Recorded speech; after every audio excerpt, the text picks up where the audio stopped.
बिस्मिल्लाहिर्रहमानिर्रहीम अस्सलाम वालेकुम, welcome to another video. I hope you are doing well.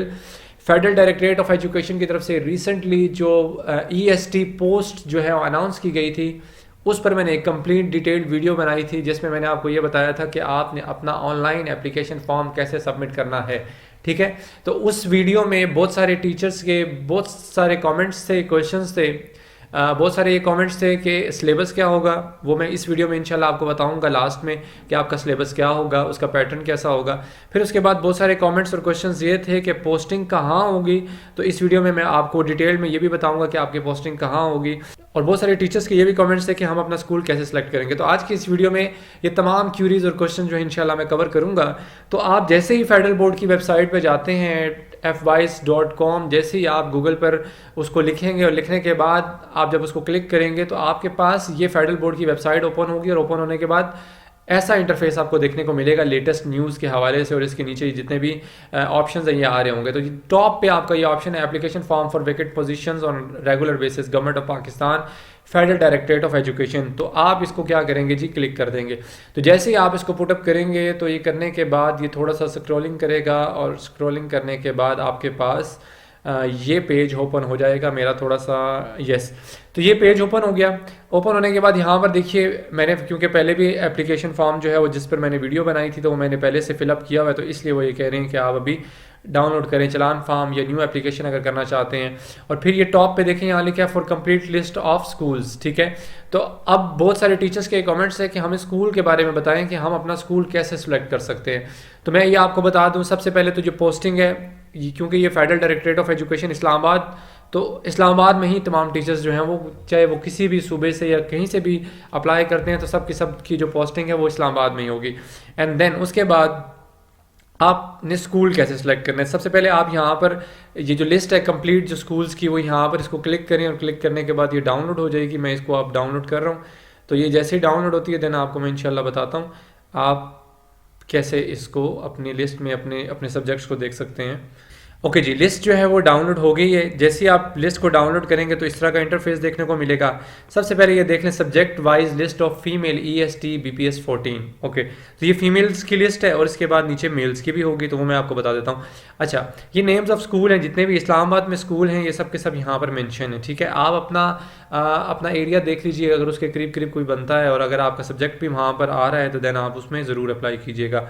Okay, name of school ये mention है, जैसा ये नूरपुर कोई स्कूल है। ठीक है, इसमें आपके पास अब जिस जिस सब्जेक्ट की रिक्वायरमेंट है जिस स्कूल में वो आगे उन्होंने मेंशन किए हैं, क्योंकि वैसे टोटल सब्जेक्ट्स जो मेंशन है आपकी लिस्ट में वो ये सब हैं physics chemistry computer science English maths Urdu bio. ठीक है, 8 सब्जेक्ट ये सारे सब्जेक्ट हैं। अगर आपकी इन किसी भी सब्जेक्ट्स में से स्पेशलाइजेशन है then you can apply for this post. ठीक है, बट अब ये देखें अगर आपकी फिजिक्स में लेट्स सपोज कि अगर आपकी स्पेशलाइजेशन है मास्टर्स है बैचलर्स वट एवर कुछ भी है, तो आप स्कूल देखेंगे नूरपुर स्कूल में एक तो फिजिक्स की टीचर की रिक्वायरमेंट है, बाकी किसी टीचर की नहीं, और एक कंप्यूटर साइंस की। ये 2 टीचर्स जो हैं वो नूरपुर स्कूल में रिक्वायर्ड है। ठीक है, तो अब आपके अगर ये घर के करीब करीब पड़ता है कुछ तो आप देन इसको इसमें इस स्कूल को अपने फॉर्म में जो है सबमिट कर सकते हैं। मैं इंशाल्लाह वहाँ पर आपको बताऊँगा आपने इसको वहाँ पर कैसे पुटअप करना है। फिर सेकेंड ये स्कूल है, ठीक है, और इसमें सिर्फ एक बायो की टीचर की रिक्वायरमेंट है और किसी टीचर की नहीं है। फिर नेक्स्ट चलें तो ये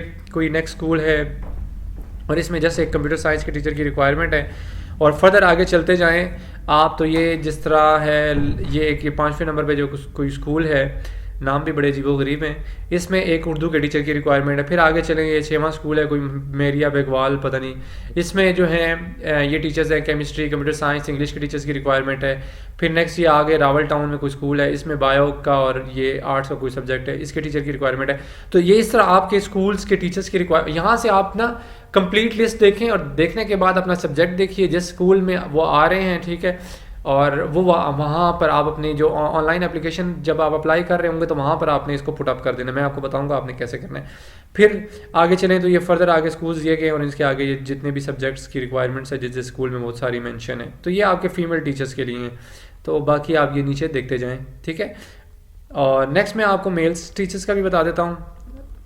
फिर अब आ जाए नीचे तो ये subject wise list of male EST BPS 14। तो ये अब मेल टीचर्स की जो लिस्ट है स्कूल्स की वो ये दे दी गई है यहाँ पर। ठीक है, और यहाँ पर इन्होंने ये 1 2 3 इस तरह मेंशन किया हुआ है, तो इसका मतलब ये है कि तो यहाँ पर ये देखें, ये स्कूल है आदिल शहजाद शहीद मॉडल स्कूल है कोई इस्लामाबाद में, इसमें एक टीचर रिक्वायर्ड है कंप्यूटर साइंस का, ठीक है। फिर इसी तरह नेक्स्ट ये सुहेल असलम शहीद कोई मॉडल स्कूल है बॉयज़ का, ये इसमें बायो और मैथ्स के टीचर की एक रिक्वायरमेंट है। फिर हारिस शहीद कोई स्कूल है, इसमें इंग्लिश और मैथ के टीचर की रिक्वायरमेंट है। और मतलब ऐसी हर स्कूल के अंदर कोई कोई एक एक दो दो टीचर्स जो हैं वो रिक्वायर्ड है। तो आप इसमें से अपना स्कूल सेलेक्ट कर लीजिए, देख लीजिए जो आपको सूटेबल लगता है, ठीक है, या आपके घर के करीब करीब जो आपकी लोकेशन के करीब बनता है तो आप उसमें से वो स्कूल सेलेक्ट कर सकते हैं। बस एक एक पोस्ट हर स्कूल के अंदर 2 2 3 3 या एक एक इस तरह पोस्ट आपको दे दी गई हैं। यहाँ से आपको जो भी आपके नियर बाय जो भी स्कूल होगा आप उसको जो आपको ठीक लगता है आप उसको सेलेक्ट कर लीजिए, ठीक है। सेलेक्ट करने के बाद अब आपने इसको अपने फॉर्म में कैसे पुट अप करना है, ये आप कंप्लीट लिस्ट थी स्कूल्स की, आप इसको खुद से डिटेल से देख लीजिएगा। मैं आपको दोबारा फॉर्म पे जाता हूँ, वहाँ पर ऑनलाइन एप्लीकेशन फॉर्म वैसे तो मैंने पहले भी बताया था, बट अगेन मैं यहाँ पर आपको बता देता हूँ। ये न्यू एप्लीकेशन फॉर्म पे मैं जाऊँगा, ठीक है। जाने के बाद यहाँ पर ये आपके पास एप्लीकेशन फॉर्म ओपन हो गया। अब यहाँ पर कुछ भी मेंशन नहीं है, तो मुझे पहले इस फॉर्म को अगेन फिलअप करना पड़ेगा। तो मैं इसमें कुछ वैसी एग्जांपल के तौर पर पुट अप कर देता हूँ। सो ये मैंने कुछ फॉर्म अपनी तरफ से एग्जांपल के तौर पर फिलअप कर दी है, ठीक है, जस्ट आपको ये बताने के लिए कि देखिए यहाँ पर ये सब्जेक्ट का जो आपके पास ऑप्शन आ रहा है इसमें डिफरेंट सब्जेक्ट्स हैं। तो मेरा सब्जेक्ट जिस तरह मैथमेटिक्स था वो मैंने मैथमेटिक्स यहाँ पर पुट अप कर दिए, ठीक है। मैथ्स पुट अप जैसे ही मैं करूँगा ना, अब वो आपने लिस्ट देखी होगी, वहाँ पर आपका जो भी सूटेबल स्कूल आपको जो भी लगता होगा, ठीक है, आप उसके अकॉर्डिंग यहाँ पर जितने ये वो स्कूल्स हैं जिसमें मैथ्स की टीचर की रिक्वायरमेंट है, ठीक है, तो आपने वहाँ से जो भी सिलेक्ट करना है जो भी आपको ठीक लगेगा। लेट्स सपोज मुझे ये सबसे पहले वाला जो स्कूल वहाँ पर आ रहा था, बाराकों में कोई स्कूल है सुहेल असलम शहीद मॉडल स्कूल, ठीक है, इसमें मैथ का टीचर रिक्वायर्ड है, तो मुझे अगर ये करीब पड़ता है तो मैं इसको पुटअप कर दूंगा। तो ये आपने स्कूल ऐसे सिलेक्ट करने, क्योंकि बहुत सारे टीचर्स के कमेंट्स आ रहे थे कि स्कूल हमें समझ नहीं आ रही कि उसको कैसे सिलेक्ट करें, ठीक है, तो ऐसे आपने स्कूल सेलेक्ट करने हैं। और एक और बात याद रखिएगा, बहुत सारे ये भी कमेंट्स थे कि आप एक ही फॉर्म पर 2 पोस्ट के लिए अप्लाई कर सकते हैं, तो नो, ऐसे आप नहीं कर सकते। आपने अगर 2 पोस्ट के लिए या 3 पोस्ट के लिए भी अलग अलग अप्लाई करना है तो उसके लिए आपको सेपरेट ही अप्लाई करना होगा और सेपरेट ही चलान फॉर्म भी सबमिट करवाने होंगे, ठीक है। तो इस चीज़ को आपने माइंड में रखना है। तो ये आपका यहाँ पर ये जो क्वेश्चन था ये भी यहाँ पर सॉल्व हो गया। तो अब मैं आपको इसके बाद जो है सिलेबस आपका जो पैटर्न है वो मैं आपको बता देता हूँ किस टाइप का पैटर्न होगा और कैसे आपने इसकी तैयारी जो है वो करनी है। सो ये मैंने डाउनलोड करके रखा है, propose content weightage for recruitment for elementary school teachers federal directorate of education FDE, ठीक है। तो आप ये सब्जेक्ट वाइज है, मैं इसको सबसे पहले ये देखें, आपके पास ये टीचर जो बायोलॉजी के टीचर है उनका टेस्ट जो है वो इस टाइप का होगा। वैसे जो टोटल टेस्ट के मार्क्स हैं वो 100 होंगे आपके, ठीक है, और MCQs बेस्ड टेस्ट होता है एज पर एडवर्टाइजमेंट। अब ये नीचे ये जो आपके दिया हुआ है ना, वर्बल रीजनिंग और एनालिटिकल रीजनिंग, ठीक है, ये 30 और 20 यानी कि मिलाकर 50 बनते हैं। 50% का जो पेपर है वो आपका इस तरह होगा कि आपके एक तो ये करंट अफेयर्स के क्वेश्चंस होते हैं उसमें 5 से 10, फिर आपके इंग्लिश बेस्ड जो क्वेश्चंस होते हैं, इंग्लिश जो कंपलसरी सब्जेक्ट है, इस्लामियात से रिलेटेड जो क्वेश्चंस होते हैं, इस्लामिक स्टडीज़ से रिलेटेड, फिर उसके बाद आपके जो हिस्ट्री से रिलेटेड क्वेश्चन होते हैं, तो ये सारे मिलाकर फिर कंप्यूटर साइंस से रिलेटेड जो क्वेश्चन होते हैं जो कंपलसरी सब्जेक्ट्स होते हैं आपके डेली उसमें स्कूल्स में कॉलेजेस में, तो इन सारे सब्जेक्ट्स के 5-5 नंबर मिलाकर तो ये आपके कंप्लीट 50 मार्क्स बनते हैं, ठीक है। और उसके बाद नीचे अगर चलें तो अगर आपका जैसा बायो है तो बायो से रिलेटेड जो 50% मार्क्स आपके होंगे, ठीक है। अगर मेरा मैथ सब्जेक्ट है तो मैं आपको मैथ से रिलेटेड बताता हूँ, आपको फिर थोड़ा सा क्लैरिटी हो जाएगी। तो बाकी सब्जेक्ट की ये देखें यहाँ पर कंप्लीट वो जो पैटर्न है आपका वो बता दिया है आपने, इसके अकॉर्डिंग इन चैप्टर्स के अकॉर्डिंग या इन टॉपिक्स के अकॉर्डिंग जो है वो आपने प्रेपरेशंस करनी है, देन इंशाल्लाह you will get good marks.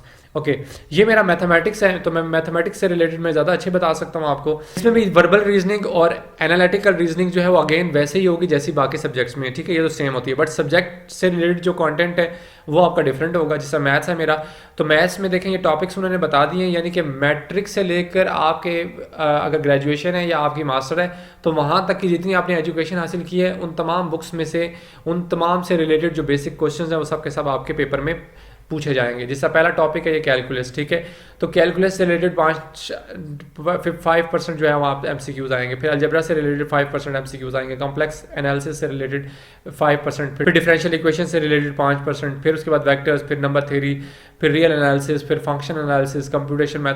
तो अब ये देखिए ये तमाम आपके जो है ना इसमें बेसिक्स भी हैं, यानी कि मैट्रिक से लेकर टिल आपके मास्टर लेवल तक ये जितने क्वेश्चंस मतलब जितने टॉपिक्स बनते हैं सारे वही हैं, कंटेंट है, ठीक है। तो इन तमाम को मिलाकर 50% मार्क्स बनते हैं। और ये भी याद रखिएगा कि आपके जो टोटल पासिंग मार्क्स है ना वो 50 होते हैं, बट फिर वो डिपेंड करता है कि आपका जो सीट्स कितनी है और फिर उसका जो मेरिट बनता है वो उस पर डिपेंड करता है। वैसे 50% वाला पास होता है, ठीक है। तो अगर आपके 50 नंबर आ भी जाते हैं, आप पास भी हो जाते हैं, बट ये डिपेंड करता है कि वहाँ पर जो आपका मेरिट है वो क्या बना है, क्योंकि मेरिट में अगर इससे हाई लेवल के लोग आ रहे हैं तो डेफिनेटली फिर वो उसी को एंटरटेन करेंगे। जो भी आपका सब्जेक्ट है उससे रिलेटेड कंटेंट जितना भी यहाँ पर मेंशन है वो सब का सब आप इसको अच्छे से प्रिपेयर करें और इंशाल्लाह देन आप जो है इसको सिक्योर कर लेंगे। तमाम टीचर्स और तमाम स्टूडेंट्स ऐसे जिनकी डिग्रीज कंप्लीट हैं वो कोशिश करें इसमें ज़रूर इसको अवेल करें, और मेरी बेस्ट विशेष हैं तमाम टीचर्स के लिए, तमाम स्टूडेंट्स के लिए जो इसमें अप्लाई करेंगे। और इससे रिलेटेड किसी किस्म का भी किसी भी टीचर या स्टूडेंट को कोई भी क्वेश्चन हो then you can ask in comment box section. Next video तक के लिए अपना बहुत सारा ख्याल रखिएगा, दुआओं में याद रखिएगा। अल्लाह हाफिज़।